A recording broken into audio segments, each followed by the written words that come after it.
Bienvenue sur Africa 24 dans cette nouvelle édition du Non-Stop Info. Voici les titres de l'actualité. La demande de maintien en détention de l'ex-président ivoirien Laurent Gbagbo et de son ministre Charles Blé Goudé a été rejetée ce mercredi par les juges de la Cour pénale internationale. On fera le point dans ce journal. Au Cameroun, le premier conseil des ministres du nouveau septennat du président Paul Biya s'est tenu ce 16 janvier 2019 à Yaoundé.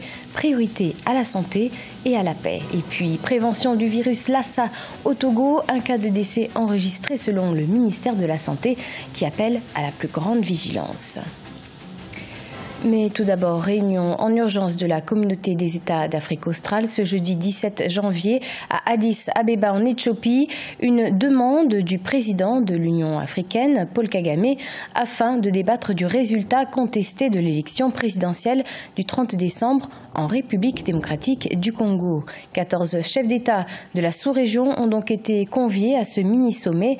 Pour rappel, Félix Tshisekedi a été proclamé vainqueur de la présidentielle avec 38,57% des voix selon la CENI, des résultats contestés par Martin Fayulu qui a introduit une requête auprès de la Cour constitutionnelle.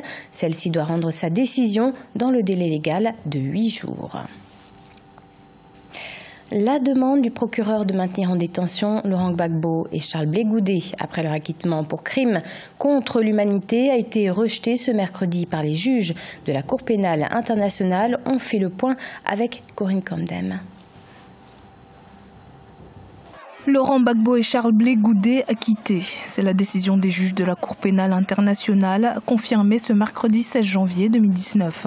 L'ancien président ivoirien Laurent Gbagbo et son ancien ministre de la Jeunesse Charles Blé Goudé étaient accusés de crimes contre l'humanité commis pendant la crise post-électorale de 2010 à 2011.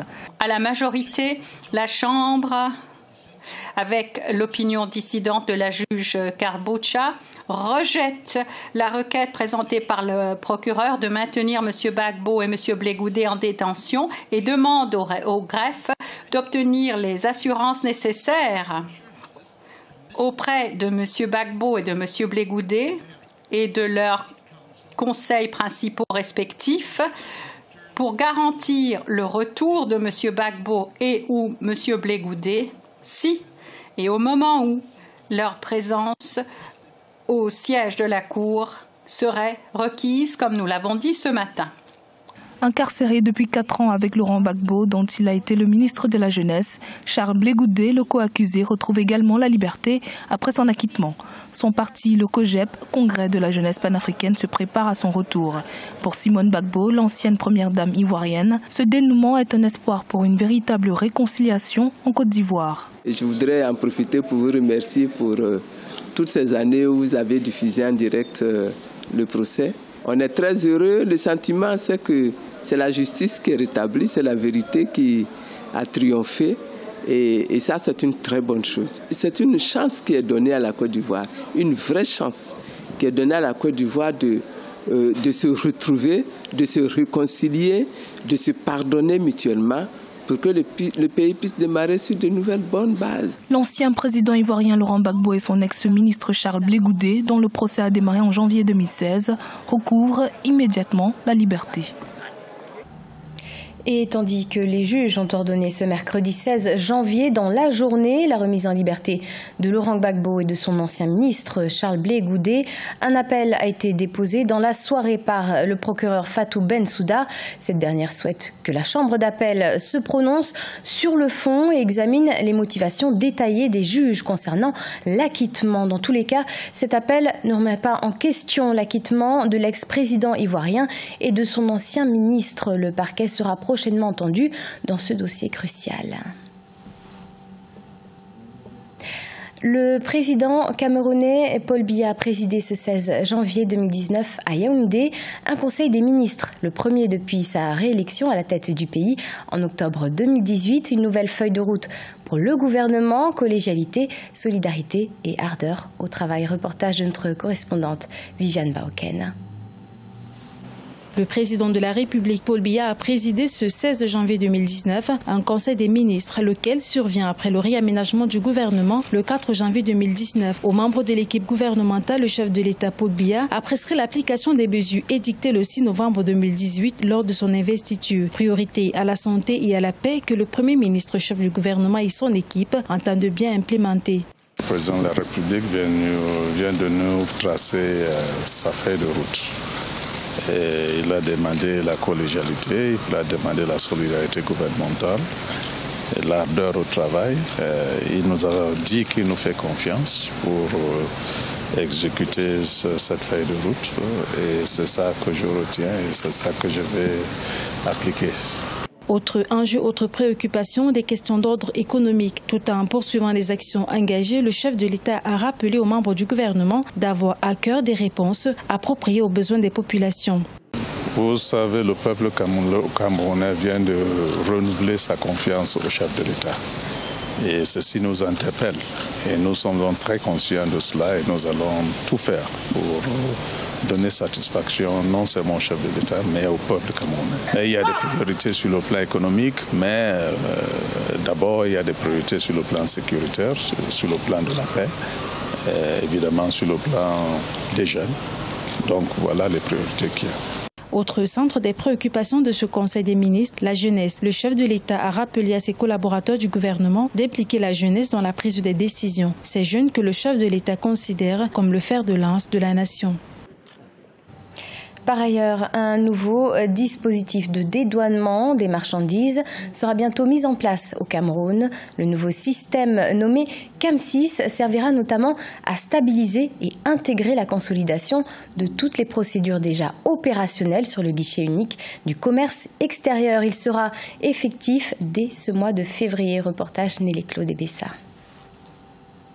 En février 2019, le Cameroun disposera du CAM6, le nouveau système de dédouanement des marchandises. Ce dispositif renforcera la facilitation numérique des opérations du commerce extérieur afin de réduire les coûts et les délais de passage des marchandises. Pour les experts du domaine, le nouveau mécanisme aura une incidence sur les activités du port de Douala à travers les nouveaux canaux de paiement électronique, des redevances, droits et taxes, ainsi que sur l'ouverture des services aux autres villes et pays voisins.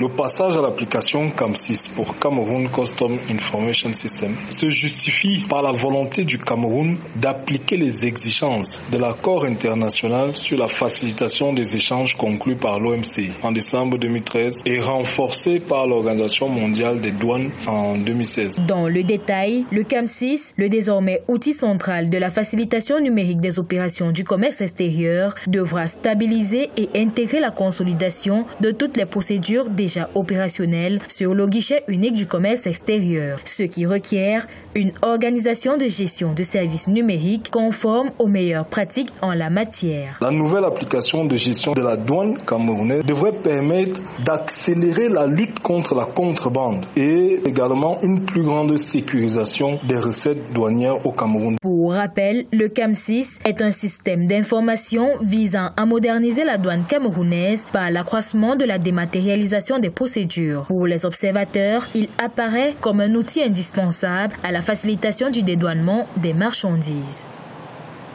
Le Togo riposte contre le virus Lassa. Cette infection virale se transmet à l'homme par l'intermédiaire de différentes espèces de rongeurs. Un cas de décès a déjà été confirmé dans le nord du pays. Le ministère de la Santé appelle les populations à la vigilance. Emefa Kofi. Le 8 janvier 2019, le Togo a enregistré son premier cas de décès dû au virus Lassa dans le nord du pays. Ce cas avait été confirmé le 4 janvier dans le district de Doufelgou. Le 10 janvier, un autre cas suspect a été signalé après l'inhumation de la victime à Sokodé. Des tests de confirmation n'ont pas pu être réalisés. Depuis, les mesures urgentes sont prises aussi bien au plan national que sous-régional pour éviter des cas d'épidémie. Ces signes, c'est la fièvre, c'est les vomissements, c'est la diarrhée, c'est un peu les douleurs musculaires et c'est les saignements aussi. Toutes les stratégies sont mises en place. La prise en charge, la surveillance et la détection rapide. Le laboratoire fonctionne. Afin de circonscrire la maladie, environ 75 personnes ont été mises en quarantaine.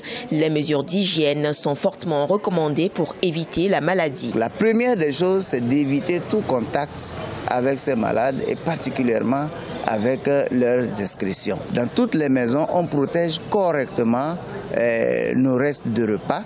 La troisième recommandation, c'est de faire l'hygiène et l'assainissement autour des maisons. Une quatrième mesure, c'est dès que quelqu'un est décédé de façon suspecte ou s'il est connu avoir eu la maladie avant de mourir, d'éviter de manipuler ce corps. La fièvre de Lassa est une fièvre hémorragique virale aiguë d'une durée d'incubation de 2 à 21 jours et dont les symptômes sont très variables et peu spécifiques.